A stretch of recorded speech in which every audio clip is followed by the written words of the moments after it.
Hey you guys, Irene Lyon here. Welcome to this video, to this YouTube channel, and to this world of healing trauma, nervous system health, and all things neuroplasticity. I want to riff on a topic today, and that has to do with what it looks like when we are healing trauma.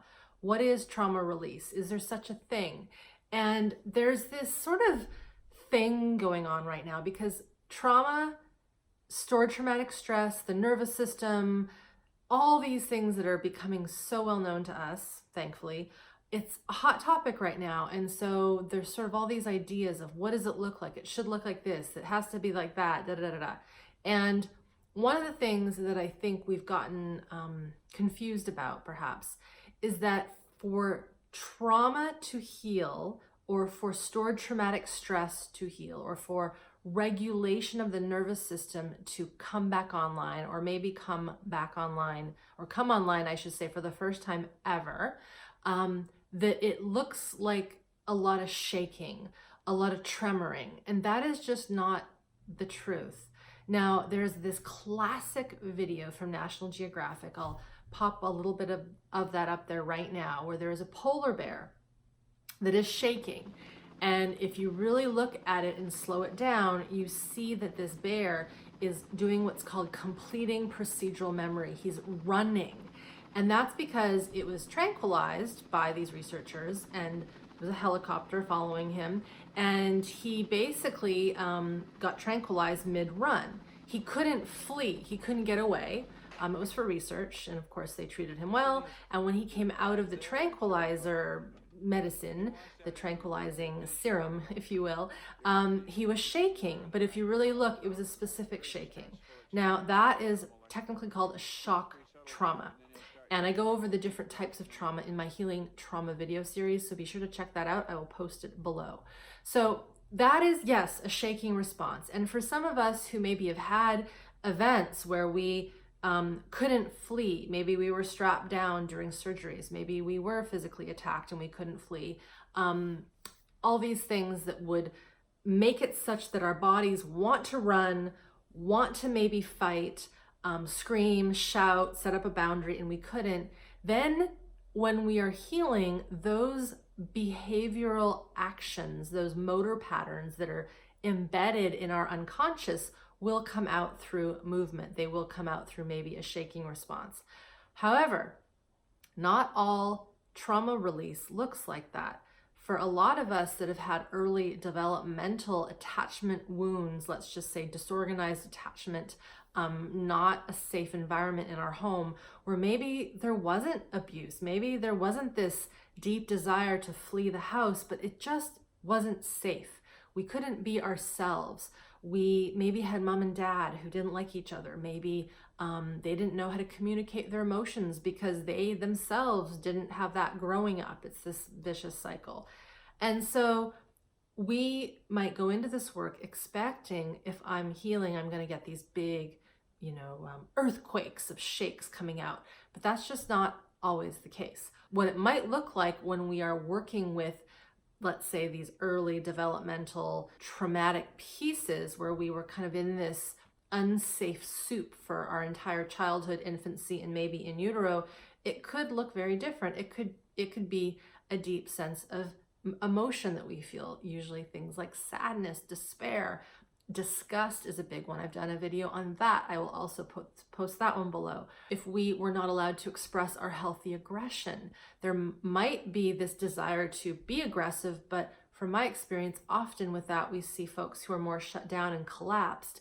And part of that healing is helping a person bring back their life force energy through growing capacity of the nervous system, being with sensations, and really knowing that we deserve to be here, to be alive, and to have healthy life force energy. So I wanted to just pop in and talk about this really in a more casual way, because we do not need to have big shaking responses to release trauma and to regulate the nervous system. It might happen, but if it doesn't happen, that doesn't mean you're not doing the right thing. The other thing about the shaking response is we don't want to poke it out of us. We don't want to try to tease the body into creating a shaking response, because that is not organic. It's not natural. My husband Seth actually wrote a very good article on that that I will also post below, that gets into why we don't want to just do specific set exercises to try to get the trauma response out. Because mainly, we want it to come out naturally, because when it comes out naturally, it then integrates naturally. If we try to poke it and force it, it can, and I've known many people where this has happened, it might fight back, it might bounce back, and we might actually drive that traumatic experience deeper into the body, or we don't drive it deeper, it comes up and out way too fast, way too soon, it's undifferentiated, and it fractures not just our nervous system, but sometimes our psyche. This is where psychosis can come in. So it's super important to take this healing individually, to get the good information on board, which is what we do here and I teach in my programs, to know that this is a lifestyle. It occurs slowly over time, and it isn't just done in a year or in one session or in 1 month. I've talked also about this in another video. I will post it below. Lots of videos for you today, where I talk about my own healing journey and my students and what they experience. And that when we can really flip the mindset that we're not trying to get a release out of our system, we're trying to grow capacity. We're trying to grow this ability to be in our body, because when we've had bad stuff happen to us, we get thrown out of our body, we disconnect from our body, we even disconnect from our mind, from our environment. So the steps to actually resolve and regulate the system require more of a body-based somatic approach to being with our sensations, learning how to be with them, learning how to stay present when we feel uncomfortable things, when we have the mind that starts to flitter off into a direction that is not good for us, to stay connected to the here and our now, our body, the environment, our breath, etc. So to go back to the original sort of thesis, if you will, of this video, it was to really just dispel that myth that for us to heal and regulate our nervous systems, we might not see these big shaking responses. We may not even need it.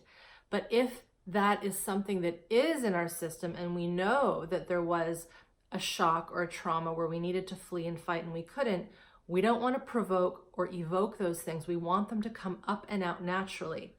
And to do that, we need to work at building foundations. It's like building a house.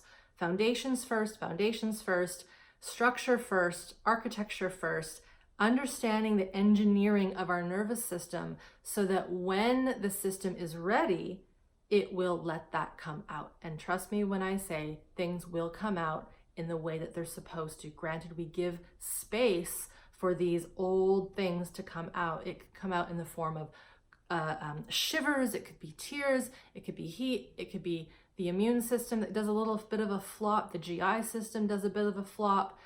So our physiological systems will get shifted when we start to shift our capacity, our nervous system capacity, our ability to be in our bodies. And this is why we want to go slowly and see this long term. I know I say that over and over again, but it's the truth.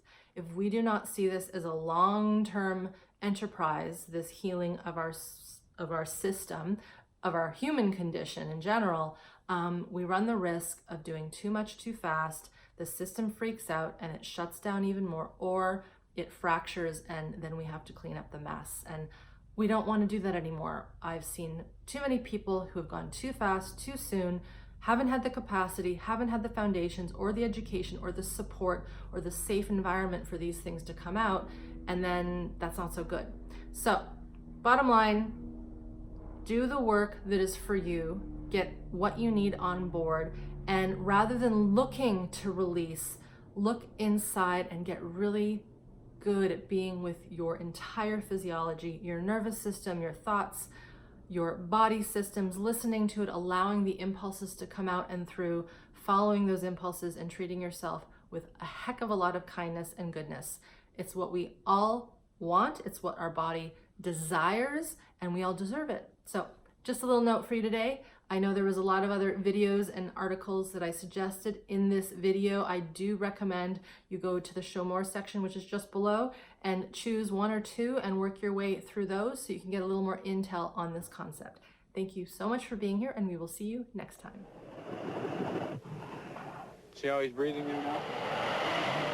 You can see so that even though it looks a little unpleasant to look at him convulsing like that, in fact, it lets off all that stress, and he then is able to relax and sleep the thing off.